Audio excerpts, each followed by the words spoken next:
नमस्कार, मैं नव्या। आप देख रहे हैं न्यूज 19। डाबी में भगवान देव नारायण के जन्मोत्सव पर शोभा यात्रा निकाली गई और इसको सुनीता बैसल ने संबोधित किया है। आइए देखते हैं इस खास रिपोर्ट में। बूंदी जिले के डाबी कस्बे में भगवान देव नारायण के जन्मोत्सव पर गुर्जर समाज द्वारा भव्य शोभा यात्रा निकाली गई। शोभा यात्रा पट्टपड़िया रोड स्थित गणेश मंदिर से पूजा अर्चना के साथ शुरू हुई, जो डाबी कस्बे में मुख्य बाजार में होते हुए चमन चौराहा बालाजी चौक होकर भगवान देव नारायण मंदिर पहुंची, जहां शोभा यात्रा का समापन हुआ। शोभा यात्रा को सभी समाज के लोगों द्वारा जगह जगह पुष्प वर्षा कर स्वागत किया। शोभा यात्रा में भगवान देव नारायण का सुसज्जित रथ, दर्जनों घोड़ियां, अखाड़े के करतब व डीजे की धुन पर नाचते स्त्री पुरुष देव नारायण जी की झांकियां आकर्षण का केंद्र रही। इस भव्य कार्यक्रम में मुख्य अतिथि कर्नल किरोड़ी सिंह बैसला की सुपुत्री Sunita Bainsla, principal director general आयकर विभाग, भारत सरकार रही। शोभा यात्रा भगवान देव नारायण मंदिर पहुंची, जिसके बाद आम सभा का आयोजन किया। आम सभा को मुख्य अतिथि सुनीता बैसला ने संबोधित करते हुए समाज के लोगों को शिक्षा पर जोर देकर अपने बच्चों को उच्च शिक्षा दिलवाने का आह्वान किया। उन्होंने कर्नल बैसला के कथन पर हिम्मत, मेहनत और नियत से समाज को आगे बढ़ने के लिए कहा। साथ ही उनके द्वारा लिखी पुस्तक को समाज के लोगों को भेंट कर सभी को इस पुस्तक को पढ़ने की अपील की। इसमें कर्नल बैसला के द्वारा समाज के लोगों को दिए गए महत्वपूर्ण संदेशों को जन जन तक पहुंचाने की अपील की और डाबी बरड़ के गुर्जर समाज द्वारा उन्हें जो सम्मान दिया उसके लिए उन्होंने संपूर्ण समाज का धन्यवाद ज्ञापित किया। इसी दौरान गुर्जर समाज की प्रतिभाओं को प्रशिक्षित पत्र पर और मोमेंटम भेंट कर स्वागत किया गया। मंच का संचालन गोविंद सिंह गुरुकुल के द्वारा किया गया। इस दौरान देवनारायण विकास समिति के अध्यक्ष देवलाल चांदना, उपाध्यक्ष नंदलाल गुर्जर, नरौली कन्हैया लाल गुर्जर, रामस्वरूप गुर्जर, कोषाध्यक्ष धनराज गुर्जर, पूर्व सरपंच रामनिवास गुर्जर, भोजराज गुर्जर, प्यारेलाल गुर्जर, पूर्व प्रधान मोहन लाल गुर्जर, पर्षद सदस्य नवरत्न गुर्जर, राधा किशन गुर्जर, महावीर गुर्जर, राकेश गुर्जर, छीतर बैसला, देवलाल गुर्जर, उदयलाल गुर्जर, राजा राम गुर्जर, शंकर गुर्जर सहित गुर्जर समाज के गणमान्य लोग मौजूद रहे। सौभाग्य है कि देवनारायण जयंती के अवसर पर मुझे डाबी के प्रोग्राम में सम्मिलित होने का अवसर मिला है। मैं धन्यवाद देना चाहती हूँ सब समाज को और मेरे गुर्जर समाज को, जिन्होंने मुझे आमंत्रित किया। भगवान देवनारायण हमारे लिए बहुत पूजनीय है और हम हमेशा उनका आशीर्वाद की उम्मीद करते हैं। इस अवसर पर समाज को मेरा मैसेज है कि कर्नल बैसला साहब का जो संदेश है सब समाज के लिए और विशेषकर गुर्जर समाज के लिए, अच्छी शिक्षा, अच्छा स्वास्थ्य, पढ़ी लिखी माँ और कर्ज मुक्त समाज, वो संदेश लेकर के मैं आज डाबी आई हूँ और इसी पर मैं समाज से चर्चा करूँगी। भगवान जी गुर्जर समाज को आरक्षण को लेकर जो चल रहा था, बैसला साहब ने भी काफ़ी संघर्ष किया गुर्जर समाज के लिए। आप क्या संदेश देंगे और गुर्जर समाज को? गुर्जर समाज की विशेष परिस्थितियों पर ध्यान में रखते हुए उनको पहले एमबीसी फिर एसबीसी आरक्षण अलग से 5% मिला। अभी ये हमको मिल रहा है और मुझे पूरी उम्मीद है कि अगर कोई न्यायिक व्यवस्था में भी इसको चैलेंज किया जाता है, फिर भी हमको कोर्ट सही ठहराएगा कि इस जाति को इन 5 कौमों को आरक्षण की ज़रूरत थी और वो डिस्टर्ब नहीं करेंगे, ऐसा मैं मानती हूँ। और आप सामने भी होंगे। भाइयों बहनों, प्यारे बच्चों, आप सबको मेरा नमन, नमस्कार। मेरा सौभाग्य है कि मुझे आज यहाँ आने का अवसर मिला। मुझे डाबी के बारे में हफ्ते भर पहले तक बिल्कुल पता नहीं था। मैं भारतीय राजस्व सेवा 1988 बैच की अधिकारी रही हूँ। अभी पिछले महीने ही सेवानिवृत्त हुई हूँ। Principal director general income tax माने प्रधान आयकर महानिदेशक के पद से। ये हिंदुस्तान के सर्वोच्च पदों में से है और शायद जब मैं रिटायर हुई तो मैं अपनी समाज की सबसे वरिष्ठ अधिकारी थी। ये बात मैं आपको इसलिए बता रही हूँ कि केवल बहुत कम संख्या में हमारे बच्चे इन पोजीशंस पर पहुंच रहे हैं। अभी हम कुल मिलाकर के 100 की संख्या भी हमने पार नहीं करी होगी जो सिविल सर्विसेज में हैं। बदलाव आ रहा है, कई क्षेत्रों में बदलाव तेजी से आ रहा है, पर यहाँ जैसे क्षेत्र में बदलाव बहुत धीरे धीरे शिक्षा को लेकर के आ रहा है। आपकी आर्थिक स्थिति जरूर सुधर रही है, आप अच्छा कर रहे हैं, ये खुशी की बात है और इसका स्वागत है, परंतु शिक्षा के क्षेत्र में आप बहुत पीछे हैं। ये मेरा मैसेज आपको है। कर्नल साहब की बेटी हूं मैं, कर्नल साहब के बताए हुए रास्ते पर हम सब चल रहे हैं, आपको भी चलना है। कर्नल साहब का संदेश क्या था? कर्नल साहब का ऐसा संदेश था जिसको सारी दुनिया मानती है। दिल्ली में जब मेरी मुलाकात का मुझे अवसर मिलता है बड़े बड़े ब्यूरोक्रेट से या मंत्रीगण, सम्मानीय मंत्रियों से, और जब वो कर्नल साहब की इस बात को के बारे में सुनते हैं तो आश्चर्यचकित हो जाते हैं। वो कहते हैं कि इन 4 संदेशों में, छोटे छोटे 4 संदेशों में एक पूरा जीवन सार्थक हो सकता है, एक व्यक्ति का, एक परिवार का, एक समाज का। और बहुत सारे तो ऐसे हैं जो मुझसे मेरे बोलने से पहले ही वो अब कर्नल साहब के अच्छी शिक्षा, अच्छा स्वास्थ्य, पढ़ी लिखी माँ और कर्ज मुक्त समाज का संदेश जानते हैं और वो उसका जिक्र करते हैं। तो जब कर्नल साहब का संदेश अन्य समाजों में पहुंच चुका है तो हमारी समाज के लिए वो कितना महत्वपूर्ण है। क्या हम इसको महत्वपूर्ण मानते हैं? क्या हम शिक्षा के प्रति इतना ध्यान दे रहे हैं? क्या हमारी बेटियां पढ़ रही हैं जिस तरह से उनको पढ़ना चाहिए? मेरे लेवल की सीनियरिटी पहुंचने में 35 बरस लग जाते हैं। अगर डायरेक्ट रिक्रूट कोई IAS, IPS, IRS कल उसकी भर्ती हो, वो सक्सेसफुल हो, तो पूरे 35 बरस लगेंगे। तो आप सोचिए हमारी समाज में अभी कितनी ज़रूरत है हमारे बच्चों को इन इम्तिहानों में बैठने के लिए, हमारी बेटियों को इन इम्तिहानों में बैठने के लिए। जब वो अच्छा पढ़ेंगी तो वो आगे बढ़ेंगी। आप उन्हें घर गृहस्थी तक ही सीमित रख रहे हैं। महिलाओं की जिम्मेदारी गृहस्थी की है, पर उनमें क्षमता है, वो साथ साथ और भी काम कर सकती है।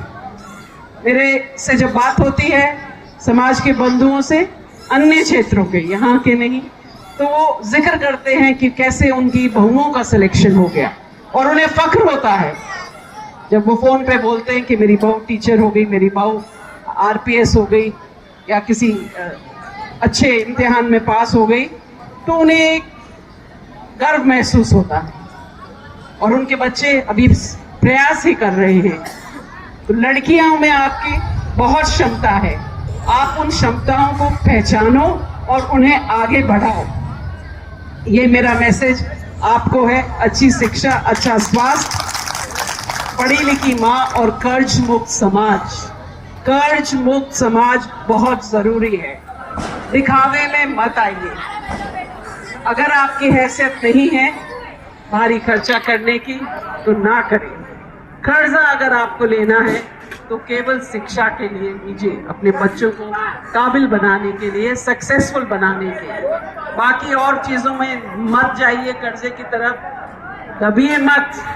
अपने पड़ोसी से, अपने रिश्तेदार से मत डरिए, मत भयभीत होइए, मत दबाव में आकर के कुरीतियों को आगे बढ़ाइए। किसी को तो हिम्मत करनी पड़ेगी बदलाव लाने की। कर्नल साहब ने कितनी बड़ी हिम्मत करी थी आरक्षण के लिए, क्या वो संभव था? जब उन्होंने मुहिम शुरू करी तो कोई सोच नहीं सकता था कि ये संभव है, पर क्योंकि वो जस्टिफाइड था और आप सब ने निरंतर, आप सब ने सहयोग दिया। मैं जहां भी जाती हूं मुझे लोग मिलते हैं, चाहे वो बहुत ही दूर दराज का इलाका हो, लोग मिलते हैं, वो कहते हैं हम जेल भरो आंदोलन में गए थे, हम झालावाड़ की मीटिंग में गए थे, हम पीलूपुरा गए थे, हम धौलपुर गए थे, हम पुष्कर गए थे। पूरा समाज साथ दिया तो कर्नल साहब को सक्सेस मिला। 72 हमारे भाई शहीद हुए, उनकी कुर्बानी से पूरे मूवमेंट को बल मिला, हमें सक्सेस मिला। तो जब कर्नल साहब आरक्षण ले सकते हैं आपकी सहायता से, हमारे लिए, आप सबके लिए, तो ये समाज क्यों नहीं अपनी कुरीतियों को बदल सकता एकजुट होकर के। ये मेरा मैसेज आपको है। मैं धन्यवाद देना चाहूंगी जिस तरह, जितने प्यार से आपने आज मुझे सम्मान दिया। ये सम्मान मुझे 2 कारणों से मिला। मैं जानती हूं कि ये सम्मान मुझे कर्नल साहब की वजह से मिला है, मैं उनकी बेटी हूं। आपने मुझे इस बात के लिए सम्मानित किया है, मेरे को ढेर सारा प्यार आपने मेरे पर उड़ेला है, मैंने उसको समेट लिया है, अपने हृदय में बसा लिया है, आप सबको अपने हृदय में मैंने बसा लिया है। दूसरा वजह शायद इसलिए होगी कि मैं समाज की बड़ी अधिकारी रह चुकी हूँ, पढ़ी लिखी महिला हूँ, आप उस बात को रिकग्नाइज करते हैं। तो जब आप मुझे सम्मानित कर रहे हैं तो ये सोचिए कि आप अपनी बेटियों को क्यों नहीं सम्मानित करते हैं, यहाँ की बेटियों, उनको इस लायक क्यों नहीं बनाते हैं कि जिस तरह आज आपने मेरा सम्मान किया है उनका भी सम्मान हो। मेरी इस इलाके के लिए रिक्वेस्ट है कि पढ़ाई की तरफ आप ध्यान दें, एक अच्छा छात्रावास बनाएं बच्चों के लिए, एक लाइब्रेरी बनाएं बच्चों के लिए जहां वो पढ़ सकें। आपको बच्चों को स्पेशल टाइम देना होगा, बच्चों के लिए आपको जगह देनी होगी, उनको वो माहौल, वो वातावरण देना होगा जहां वो शिक्षा पर ध्यान दे सके। उनको काम धंधों पर अभी मत लगाइए, आपके काम धंधे आप करिए, इनको पढ़ने दीजिए। हाँ, हर आदमी नौकरी पर नहीं लगता, पर जो पढ़ा लिखा अच्छी तरह शिक्षित आदमी होगा वो अपना व्यवसाय और अच्छी तरीके से करेगा। जो शिक्षित महिला होगी वो अपने घर को और बेहतर तरीके से चलाएगी, अपने बच्चों का पालन पोषण और बेहतर करेगी। इसलिए शिक्षा के लिए कोई कॉम्प्रोमाइज नहीं है। शिक्षा के लिए भाइयों और बहनों कोई है। मैंने बहुत बड़े बड़े उद्योगपति देखे हैं, बहुत बड़े इंडस्ट्रियलिस्ट देखे हैं, बहुत बुद्धिमान लोग देखे हैं, और मेरे को मालूम है कि दुनिया कितने आगे निकल चुकी है। हम अभी बहुत पीछे हैं, हर क्षेत्र में हम बहुत पीछे। हमको आगे बढ़ना होगा, एक दूसरे का हाथ पकड़ के आगे बढ़ना होगा, एक दूसरे को शक्ति देनी होगी, हिम्मत देनी होगी। और ये जो पुस्तक है, इस पुस्तक का टाइटल हिम्मत, मेहनत और नियत, ये कर्नल साहब के शब्द है। उन्होंने कहा था कि आदमी को जीवन में सफल होने के लिए 3 गुण आवश्यक है, हिम्मत, मेहनत और नियत। कर्नल साहब जीते जागते उदाहरण हैं इन 3 गुणों के। आप सब ने देखा है उनकी हिम्मत, और किसी ने नहीं दिखाई जैसी हिम्मत। उनकी मेहनत 30 बरस से आप सब ने देखी है। उनकी नीयत कागज की तरह, कोरे कागज की तरह ट्रांसपेरेंट है, बिल्कुल। उनके हृदय में सिर्फ समाज और समाज हित बसा हुआ था, उसी के लिए उन्होंने काम किया। ये पुस्तक कर्नल साहब की जीवनी नहीं है। कर्नल साहब की जीवनी लिखने के लिए तो हमें बहुत समय, बहुत रिसर्च चाहिएगा, क्योंकि उनके ऊपर बहुत कुछ है समेटने के लिए और एक पुस्तक में पेश करने के लिए। ये केवल कर्नल साहब के संदेश हैं, उनके महत्वपूर्ण संदेश। आम सभाओं में, शादी ब्याहों में, सम्मेलनों में, देव नारायण भगवान के मंदिरों में जो संदेश उन्होंने समाज को दिए, अपनी वार्ताओं में जो बातें उन्हें सरकार से करी, अपने इंटरव्यूज में जो बातें उन्होंने जर्नलिस्ट के सामने रखी, वो सब सब्जेक्ट वाइज एक जगह मैंने प्रस्तुत करी है। ये सूक्तियां हैं कर्नल साहब की, जिन्हें कहते हैं कोटेशंस।